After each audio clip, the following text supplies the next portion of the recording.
Imagine for a moment that quiet, persistent tug, that feeling of always being on a stage, performing a version of yourself you think others want to see. You're constantly watching everyone else, scrolling through curated lives, and that gnawing sense of not enough, well, it lingers. We've all been there, right? Wearing these invisible masks, adapting ourselves to fit into every group, every expectation. And what's the result? Exhaustion, a deep disconnect from who we truly are, maybe even a sense of mourning for the person we feel we should be instead of the person we actually are. But what if the very thing you're trying to hide, your undeniable, beautiful uniqueness, is actually the secret key to profound joy and fulfillment? That's the core question we're exploring today. Exactly. In this deep dive, we're going to pull back the curtain on this pervasive struggle. We've sifted through a stack of insightful sources: psychology, neuroscience, articles on authenticity, self-celebration, really fascinating stuff. Our mission today is clear: to unpack why we get caught in this insidious comparison trap, why we sometimes feel compelled to suppress our most authentic selves, and how this internal conflict truly impacts our well-being. And more importantly, we want to illuminate the transformative power of truly embracing what makes you, you. Yes. And we're not just talking theory here. We're going to lay out a clear roadmap with practical, actionable strategies, things you can actually use. Strategies for not just accepting, but truly celebrating your individuality. This isn't just about feeling good momentarily. It's about unlocking a richer, more meaningful life. So let's get into it. So to kick us off, let's unpack this. Why do we find ourselves constantly performing, trying to be someone we're not? It's like there's this, pervasive media hype and endless advice telling us how we should look, behave, or even live our lives. It feels relentless, doesn't it? It really does. And what's fascinating here is that this isn't just a modern phenomena, like something caused only by social media, although that certainly amplifies it. It's actually deeply wired within us. It's part of our ancient evolutionary heritage. Evolutionary? How so? Well, as humans, there's an inherent, almost primal need to belong. Think way back to our earliest ancestors. If you veer too far from the group's expectations or norms, maybe you challenged the leader or didn't pull your weight or just acted too differently, it could literally carry a real price. A real price, like losing status within the tribe, damage to your reputation, or even in extreme cases, a threat to survival by being ostracized, kicked out of the group. And back then, being alone was incredibly dangerous. So this profound need for social acceptance meant that conforming became a highly adaptive survival strategy. Okay, so fitting in literally helped us survive. Exactly. So it becomes seemingly safer and easier, even instinctual sometimes, to suppress our true thoughts, our real feelings, or aspects of our personality, rather than risk standing out and potentially facing rejection. And this is the crucial insight from our sources for today's world. This deep-seated survival mechanism, though once vital, comes at a significant cost to real connection now. How does it cost us connection? Because when you're constantly performing, putting on a front, others ultimately engage with a persona or a false mask instead of your true self. You might feel seen, maybe even accepted on a superficial level, but it's not actually you they're seeing or connecting with. And that can lead to this profound sense of loneliness, even when you're surrounded by people. So that's such a powerful point, that feeling of being lonely in a crowd. And this internal pressure, combined with all those external influences, can lead us to become what one source describes as social chameleons, right? Social chameleons, constantly changing. Constantly changing our desires, sometimes even our core opinions, just to fit whatever mold seems required at that moment. It's like we're shape-shifting for every situation: family dinner, work meeting, hanging out with friends, different masks for different occasions. It's exhausting just thinking about it. Totally. And one of our sources really highlights this feeling of spending a life making comparisons or trying to please everyone: parents, friends, partners, bosses, teachers, you name it, even strangers online. And in doing that, we inadvertently forget our own value in the process. We lose touch with what we actually want or think. It's not just tiring, it's a recipe for feeling utterly lost. You're so busy trying to be what everyone else wants that you lose sight of who you genuinely are deep down. Yeah, the sheer energy drain of keeping that facade up must be immense. It leaves us feeling perpetually, not quite there and disconnected from our deepest selves. Precisely. And beyond these external pressures pushing us to conform, there's an internal battle raging as well. Ah, yes, the comparison trap. We've all heard the phrase, comparison is the thief of joy, countless times. We know it intellectually. But it can feel like an uncontrollable reflex, can't it? You see someone with a higher paying job, or they seem more productive in their research, or maybe they just have a nicer apartment. Or more followers, or a seemingly perfect relationship. Exactly. And instantly, that little voice pipes up in your head telling you, I'm not as good as them. It's incredibly difficult to just shut that voice off. It is. And this constant comparison, as our sources put it, saps us of our self-confidence and self-belief. It chips away at us. They describe it as a toxic cycle that's built into many of our minds. It seems especially prevalent in environments where everyone is trying to figure themselves out and the comparison is just through the roof. Like maybe in university or early in your career. Definitely. Think about an academic setting. Students constantly comparing grades, internships, research progress, or those early career stages where everyone's striving to define success, and you see others hitting milestones that seem miles away for you. That internal voice can get really loud. It leaves us feeling like we're not doing enough or simply not good enough. And it's not just about feeling bad, is it? There's something deeper happening. Yes. Comparison, especially the kind fueled by those perfectly curated social media feeds, actually triggers a specific part of our brain, the part designed for resource allocation and social ranking. It's ancient wiring again. It makes us feel genuinely deprived and anxious, like we're lacking something essential for survival, even when objectively we might have plenty. It's a primal response misfiring in a modern context. Wow. So it creates this deep-seated feeling of inadequacy that isn't even based on reality necessarily, but on this skewed comparison. Exactly. It arises not from an objective lack, but from a subjective, often distorted comparison. So it sounds like comparison is almost universally damaging. And yet, you sometimes hear people say, well, looking at others' success can be motivating, right? Maybe use it as a benchmark for improvement. Is there a healthy way to use comparison, or is it fundamentally just toxic when it comes to self-acceptance? Because that self-critical voice that usually rides shotgun with comparison, that doesn't feel like a healthy benchmark. It feels like it's just tearing you down. You're hitting on a really crucial distinction there, that self-criticism isn't just a bad habit or a minor annoyance. It's intricately linked to our brain's deeply ingrained threat system. The threat system. Tell me more about that. Okay, so our sources explain that when our brain detects a trigger, and this could be a specific situation like getting critical feedback, or even just a thought about a past failure or a future worry, or an uncomfortable emotion like shame or fear, it automatically shifts into this threat mode. Think of it as our ancient amygdala firing up, the system designed for fight, flight, or freeze. Its primary job is self-protection. Okay, survival mode. Right. And when that threat system is active, it triggers a whole cascade of emotional responses, anxiety, anger, maybe even depression. These emotions are actually designed to motivate us to protect ourselves from whatever the perceived danger is. And then you get the corresponding behavioral responses. You want to fight back, run away, or just shut down, fight, flight, or freeze. And how does self-criticism fit in? Here's where it gets particularly insidious. Our internal self-talk, our inner monologue in this threat state becomes highly negative, disparaging, and berating. We find ourselves doing things like calling ourselves stupid or an idiot after making a small mistake, or maybe constantly hurling a barrage of abuse at ourselves for not being perfect or not meeting some impossibly high standard. Oof, yeah, that sounds familiar. And this isn't just unproductive self-flagellation. It actually keeps this threat system active. It prolongs our pain and suffering. It essentially keeps us stuck in a perpetual cycle of distress. In modern life, this system often gets triggered by perceived social threats. A critical email, feeling left out, that comparison we talked about, activating the same primal response as if a predator were chasing us. So our brain reacts to a critical comment like it's a saber-toothed tiger. In essence, yes, the physiological response can be very similar.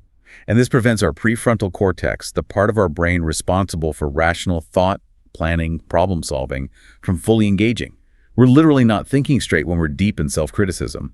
And over time, this can lead to really severe consequences, like a pervasive sense of self-loathing or even self-hatred, where we genuinely start to believe we don't deserve better treatment, kindness, or success. It becomes a vicious loop then. The self-criticism reinforces the threat, which fuels more self-criticism. Exactly. And it can become incredibly difficult to break free from that pattern without conscious effort and specific strategies. Okay, so if constantly comparing ourselves and trying to fit in is so exhausting and, frankly, damaging, What's the alternative? What does it actually mean to embrace you? It sounds great, liberating even, but what are we really talking about? How do we even begin to define this unique you? That's the million-dollar question, isn't it? Individuality at its core is quite simply the quality or character of a particular person or thing that distinguishes them from others of the same kind.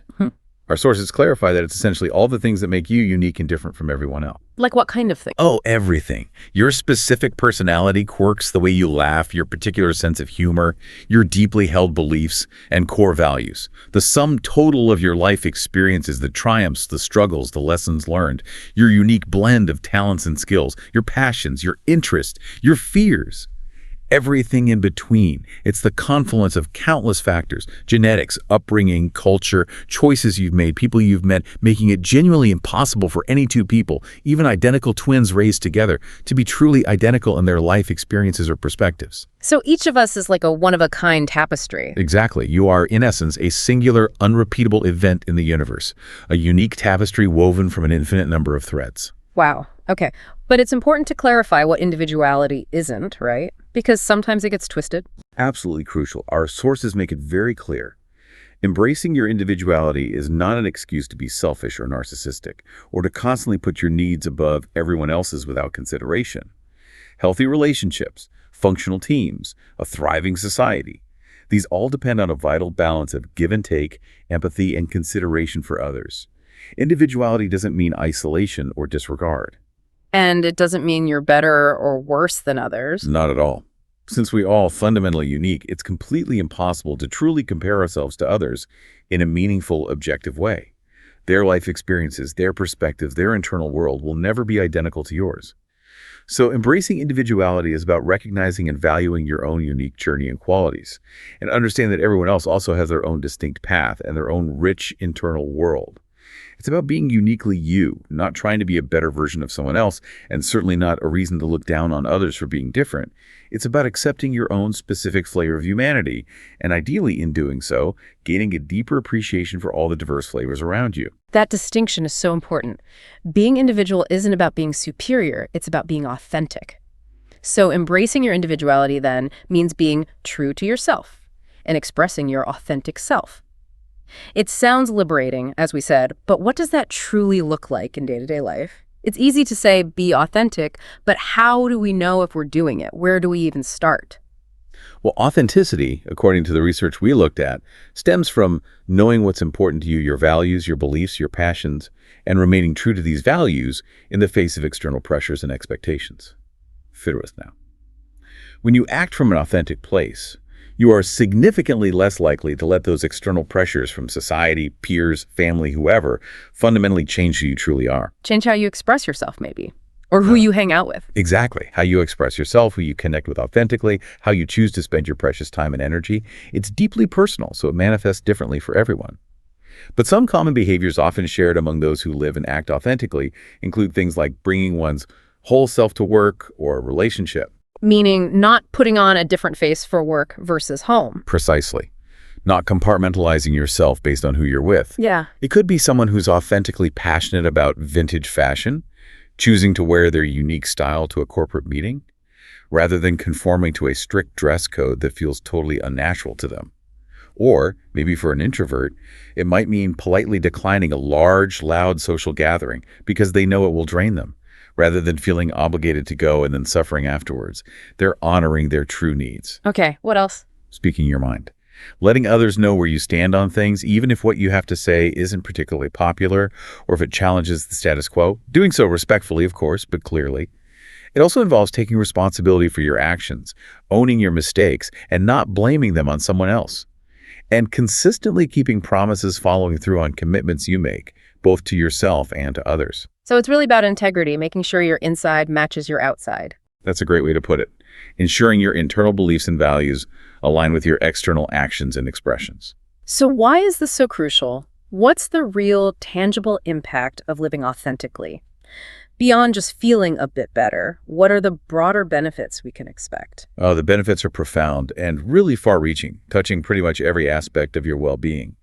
Our sources consistently indicate that embracing your individuality significantly improves your mental health. How does it do that? Well, first, it builds your self-awareness. You become much more acutely aware of your own thoughts, emotions, motivations, and values. You get to know yourself on a deeper level. This enhanced self-awareness, in turn, boosts your self-esteem because you start to genuinely value your unique perspective and your intrinsic worth, rather than seeking validation externally. It also helps you find a greater sense of purpose in life. When you're clear on who you are and what truly matters to you, it's much easier to align your actions and goals with that internal compass. Which leads to feeling more confident. Definitely. It leads to feeling much more confident and generally more comfortable in your own skin. Why? Because you're no longer fighting against yourself or wasting enormous amounts of energy maintaining a false persona. Think about the cognitive load, the mental energy required to constantly pretend or monitor yourself. Shedding that burden brings immense relief and frees up energy. That makes sense. So more confidence, more purpose. What else? Greater life satisfaction. You become more satisfied because you're living according to your own values and beliefs, rather than, as one source colorfully put it, just following along with the rest of the sheep in the herd. That sense of internal congruence, living in alignment with yourself, leads to deeper contentment. And personal growth. Yes, it naturally fosters personal growth. When you're not constrained by the fear of judgment or the need to conform, you're more likely to try new things, explore opportunities for learning and development, and step outside your comfort zone in ways that are meaningful to you. Furthermore, it's incredibly healthy for diversity in a broader sense. Celebrating your own differences often leads to a greater awareness of and appreciation for others' differences. How does that help? Well, appreciating diversity can spark more creative and innovative solutions to problems because you have a wider range of perspectives coming together. It can help break down societal stereotypes and cultivate a stronger sense of shared humanity, connecting with people even if they're different from you. And finally, when you're authentic, you're naturally more dedicated to your passions. You find yourself spending time on pursuits that genuinely inspire you, that light you up, and that keep you moving forward with enthusiasm. It really sounds like a virtuous cycle, doesn't it? Authenticity leads to confidence, which leads to growth, which leads to deeper connection. It's exactly a cycle of fulfillment, positive contribution, and genuine connection, both with yourself and with others. Okay, this all sounds incredible. This promise of confidence, fulfillment, true connection. Who wouldn't want that? But the big question that always follows is, how? How do we actually do it? Where do we begin this journey of embracing our unique selves, especially if we've spent, maybe a lifetime doing the opposite? That's the crucial next step, isn't it? Moving from understanding to action. And a foundational step, one that is repeatedly highlighted in all the sources we looked at, is cultivating self-love. Self-love, that term gets thrown around a lot. What does it really mean in this context? It's not about ego or narcissism, let's be clear about that. It's fundamentally about self-respect and acknowledging the beautiful, complex person you are. Right now, imperfections and all. It means being happy with the person you are today and embracing your uniqueness, not waiting until you achieve some future state of perfection. And a key part of that is dealing with the inner critic we talked about. Absolutely. A huge part of self-love is learning to actively silence the inner critic, or at least turn down his volume, and consciously replacing that relentless negative self-talk with positive, encouraging, and realistic thoughts. And this isn't a one-time fix like flipping a switch. It's a daily practice, much like tending a garden. You have to weed out the negative thoughts and actively plant and nurture the positive ones. How do you do that practically? It involves conscious cognitive reframing. Catching those automatic negative thoughts, I'm so stupid, I'll never be good enough, and deliberately challenging them. Asking yourself, is this thought truly accurate? Is it helpful? What's a kinder, more realistic way to view the situation or myself? And then actively rephrasing it. Okay, so challenging the critic. What else builds self-love? This ties directly into self-celebration, which sounds maybe a bit fluffy, but it's actually an active and incredibly powerful form of self-care and self-love. Self-celebration, like throwing a party for yourself. It could be, but usually it's much smaller and more internal. It involves consciously acknowledging your achievements and your personal growth, no matter how small they might seem. Did you try something new today, even if it felt scary? Did you manage to speak your mind kindly but clearly? Did you learn one small new thing? Did you handle a difficult situation better than you might have last year? Celebrate it. Acknowledge it internally. And why is that so important? From a mental well-being perspective, self-celebration does several things. It reinforces positive thought patterns and beliefs about your capabilities. It significantly enhances self-confidence. It deepens self-acceptance.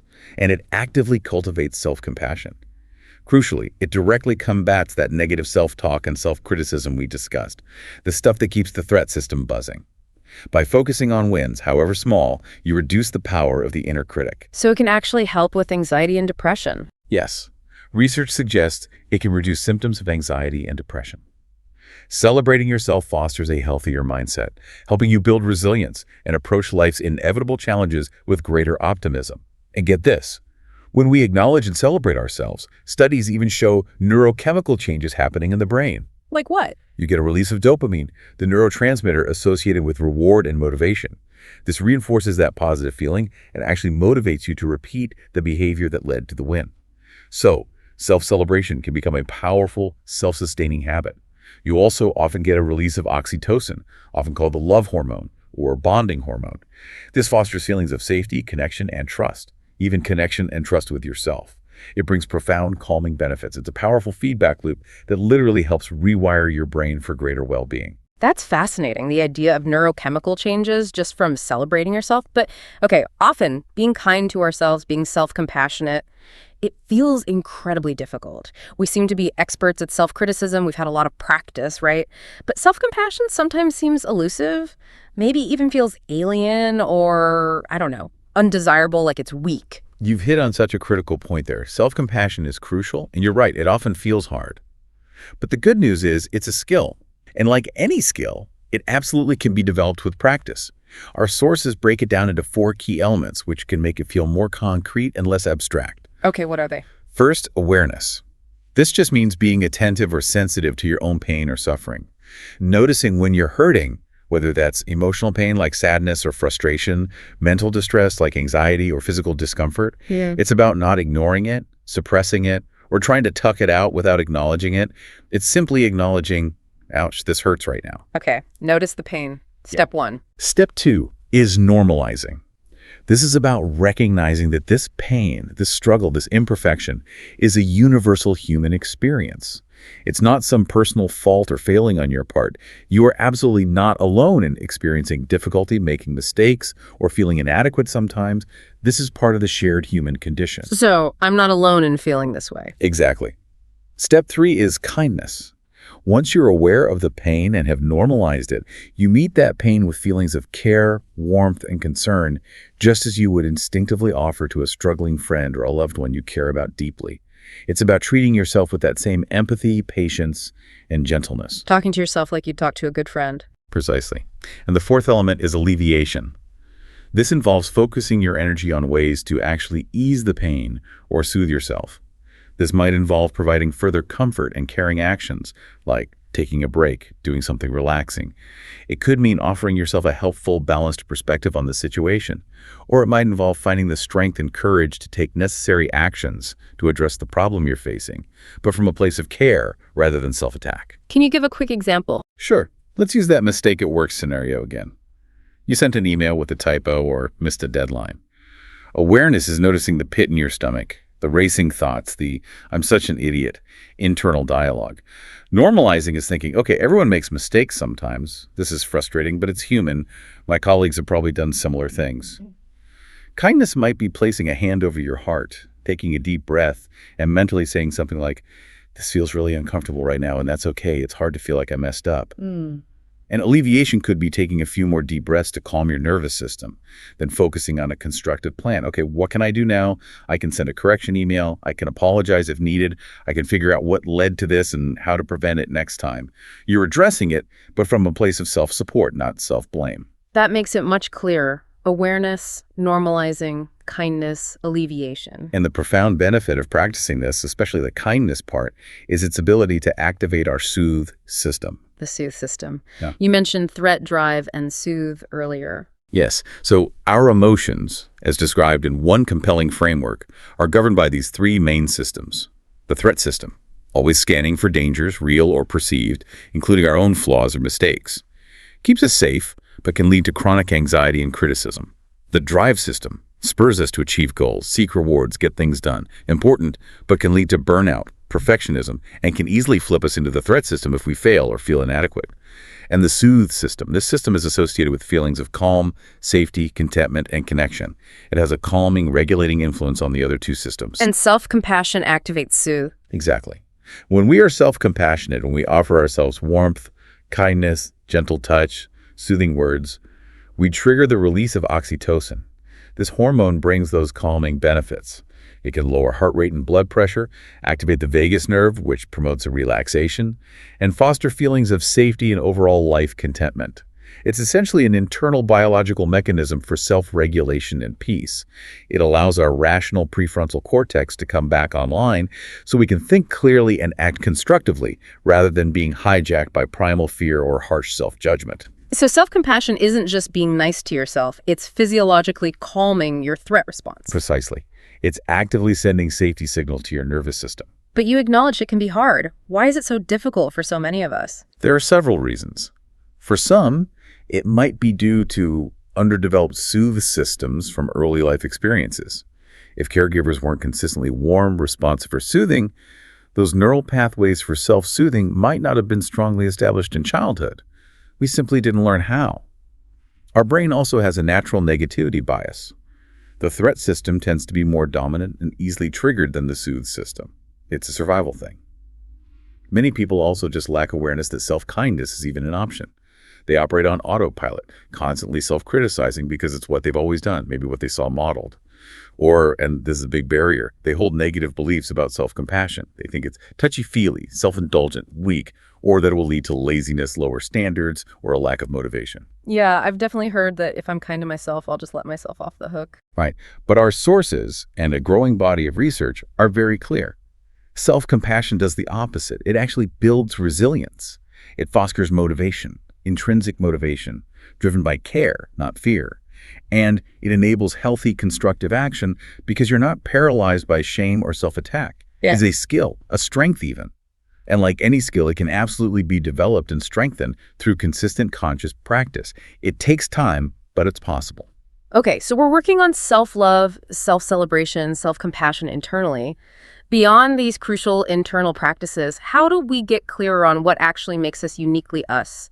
How do we identify our actual strengths, the things we're genuinely good at, so we can lean into them and bring them into our lives more fully? How do we find that clear definition of me at my best? That's where reflection becomes an incredibly powerful tool, almost like holding up a mirror to your own experiences. Reflection helps us uncover our true passions and innate strengths by looking back, often with curiosity and non-judgment, at activities we genuinely enjoyed or naturally excelled in. So asking ourselves specific questions. Exactly. It's about asking yourself introspective questions like, when did you feel completely absorbed in that state of flow, that state where you lose track of time because you're so engaged? Or what topics are you genuinely curious about? What do you find yourself spontaneously researching or learning about just for the sheer joy of it, not because you have to? What activities bring you pure delight, simple joy, without any external pressure or reward? Here's a great one. What looks like hard work to other people but actually feels like fun or play to you? That's often a huge clue to your natural, effortless strengths. Or think about times you felt completely aligned with what you were doing, like you were exactly where you were supposed to be, using your best talents. And what do you do with the answers? The goal is to set aside some quiet time, maybe grab a journal or open a document, and just write down everything that comes to mind in response to these questions. Don't censor yourself, don't judge it, just let it flow. And the key is repetition. By repeatedly doing this reflection exercise, maybe once a month or every few months, you'll start to notice themes. As one source puts it, patterns will emerge and will guide you toward your areas of true strength. And this helps distinguish what we're actually good at from what we wish we were good at. Precisely.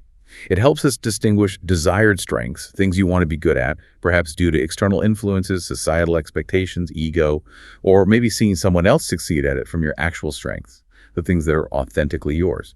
We had that example earlier. Someone might want to be a star coder purely for the status, but their actual strength, revealed through reflection on when they feel energized and effective, might be combining decent programming skills with exceptional people skills and communication abilities. Leading them to thrive as, say, a developer advocate instead of a pure coder. Exactly. Leveraging their unique combination.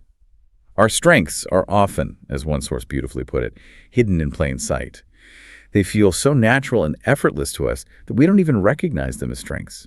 We assume everyone can do it easily, or we simply take them for granted. Reflection helps bring these invaluable, often overlooked qualities to the surface. It shines a light on what truly makes you distinctive and where your unique power lies. Okay, reflection is powerful, but here's where it gets really interesting you mentioned earlier.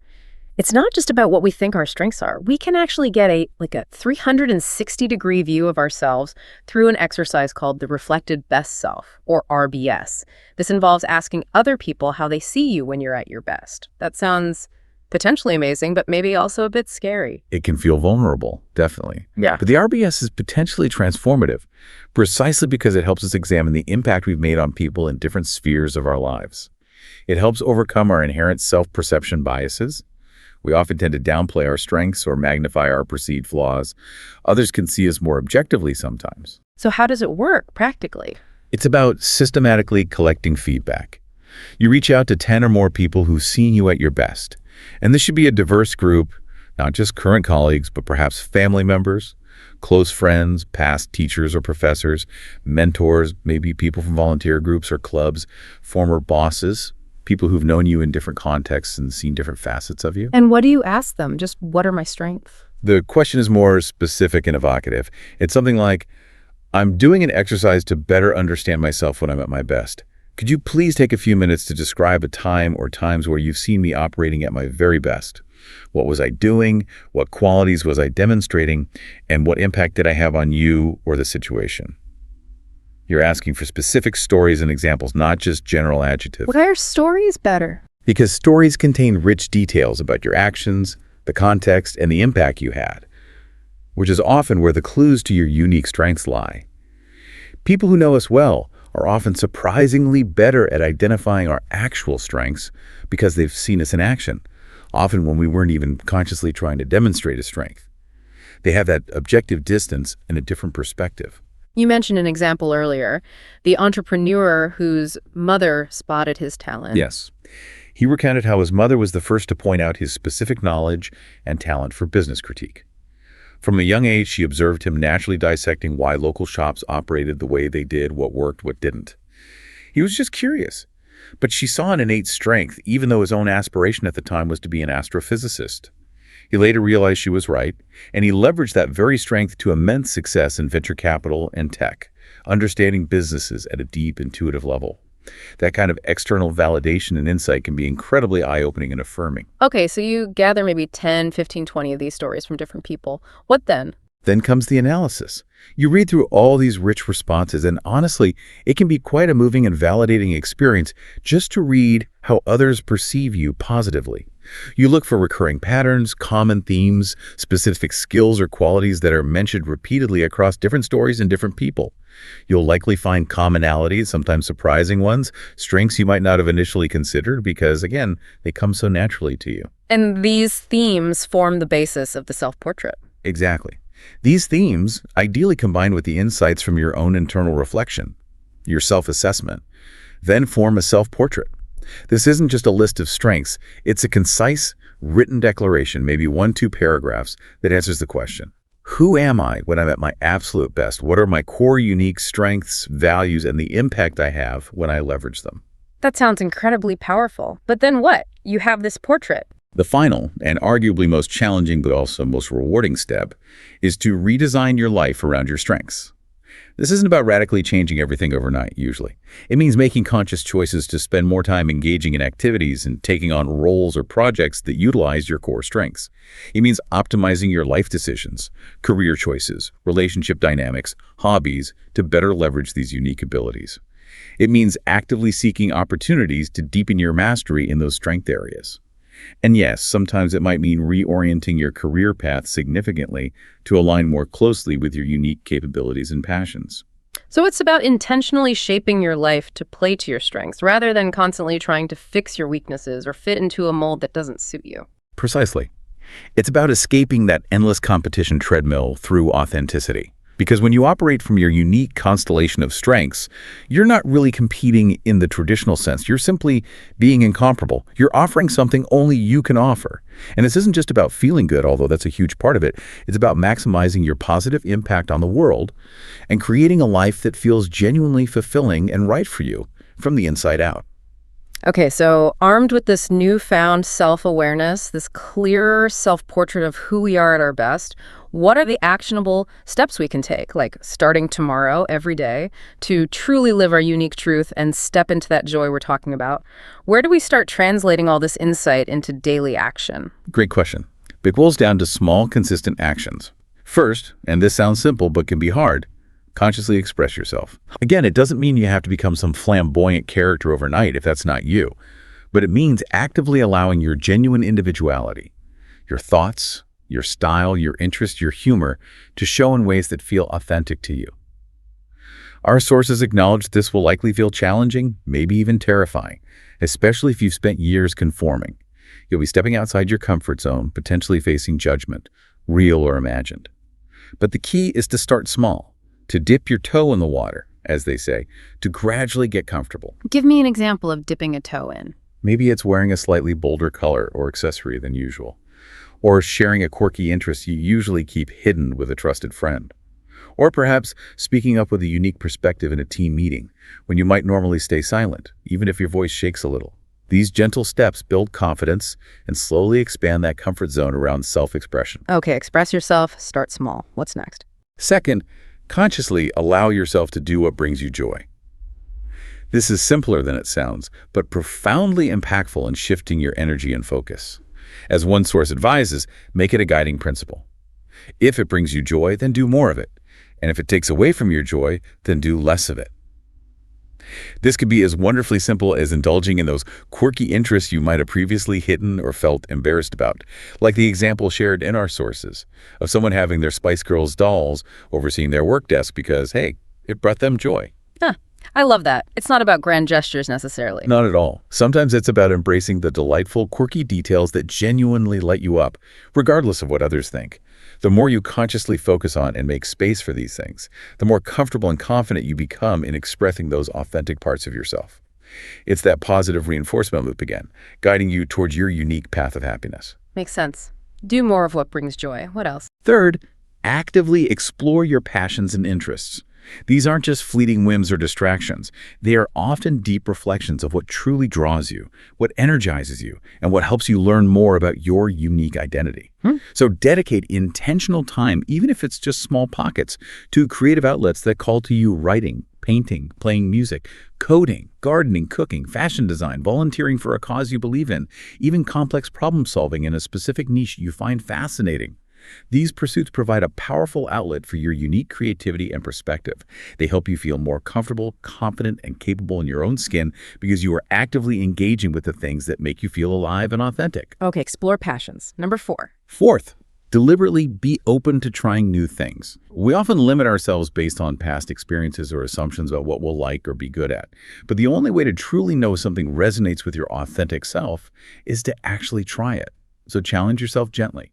Maybe aim to try one new, small thing each week. It doesn't have to be a huge, life-altering commitment. Like what kind of small thing? Maybe trying a new type of food or restaurant, taking a different route on your walk or commute, listening to a genre of music you normally dismiss, signing up for a free introductory online workshop on a topic you're vaguely curious about, visiting a different park or neighborhood in your city, reading a book outside your usual genre. By committing to and following through on this small, consistent exploration over a year, you'll have tried 52 new things. It's highly probable you'll have discovered new joys, new skills, maybe new perspectives, and new facets of yourself that resonate deeply with your unique being. Plus, this active exploration builds neuroplasticity. It keeps your brain flexible, adaptable, and open to growth. I like that. One small new thing a week. Manageable, but adds up. Okay, and finally, a crucial reinforcement that really brings us full circle. Consciously, actively, avoid comparisons. We talked about how damaging it is. Now it's about putting that into practice. Remind yourself, frequently if needed, that there is genuinely no point in comparing yourself to others because everyone's circumstances, genetics, upbringing, opportunities, challenges, choices, their entire life experience are profoundly unique. It's never apples to apples. Never. As our sources emphasize, you are who you are as a result of an infinite number of factors, and no other person on this planet has exactly the same combination. Not even identical twins have completely identical experiences or internal worlds. When you compare yourself, you're usually comparing your messy, behind-the-scenes reality with all its struggles and doubts to someone else's carefully curated highlight reel. especially online. It's a fundamentally unfair, inaccurate, and frankly pointless exercise. So what's the alternative focus? Instead of feeling inadequate by looking sideways at others, focus intensely, laser-like, on your own journey.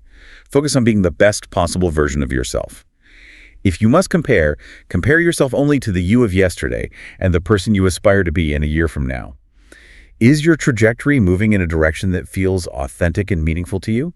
That consistent internal progression is the most meaningful and healthiest measure of growth. Focusing on your own path, your own progress. Exactly. Remember that powerful quote from one of our sources. Life is complex, confusing, and comparison is just not necessary, counterproductive, and in the end, ignorant of a lot of things. It truly is the thief of joy, and it's a formidable barrier to finding happiness and fulfillment in your own unique existence. Letting go of it is key. Hashtag etc. So as we wrap up this deep dive, it feels really clear, doesn't it? The journey to finding joy in your uniqueness is fundamentally about shedding that immense, heavy burden of comparison and inauthenticity. It really is. It's about understanding deep down that the continuous self-criticism, that relentless pressure to conform, it only prolongs our suffering. It keeps us stuck in cycles that drain our energy, our spirit, our potential. But the alternative path, the one we've been exploring, is about consciously choosing something different. It's about actively cultivating self-love, embracing the profound power of self-compassion when we stumble. And reflecting deeply on our true strength and passions, using both our own insights and maybe even getting that valuable external perspective from others who see us at our best. And then crucially, daring to express what genuinely brings us joy, even in small ways, every day. When we do that, we start to unlock a more confident, a more fulfilled, and actually a more deeply connected life. It shifts the focus from just existing or surviving or fitting in to truly living in full color as the unique individual you are. So the core lesson from this journey today, distilled from all these insightful sources, seems to be this. Celebrating who you are with all your flaws, all your quirks, all your unique talents, isn't some kind of optional luxury or self-indulgence. Not at all. It's a profound act of self-care, self-respect, and ultimately self-liberation. It definitely takes courage, though. It takes real courage to step out of the comfortable, maybe shadows of others' expectations and to decide to live your life on your own terms, guided by your internal values rather than external pressures. It does. But the payoff is just immeasurable. A life brimming with authenticity, genuine joy that comes from within, and a deep, unshakable sense of self-worth that isn't dependent on anyone else's approval. It's entirely your own. Absolutely. And we want to leave you, our listeners, with a powerful thought today. It comes from the late American writer and diplomat Eleanor Roosevelt, and it resonates so deeply with everything we've discussed. She said, "Remember always that you have not only the right to be an individual, you have an obligation to be one. You cannot make any useful contribution in life unless you do this." Wow. An obligation to be an individual. That's a strong framing. It really is, isn't it? It reframes uniqueness not just as a path to personal joy, but as essential for contributing meaningfully to the world. So the final question for you is, what choice will you make today, even a small one, to honor and celebrate the extraordinary, unrepeatable individual that you are?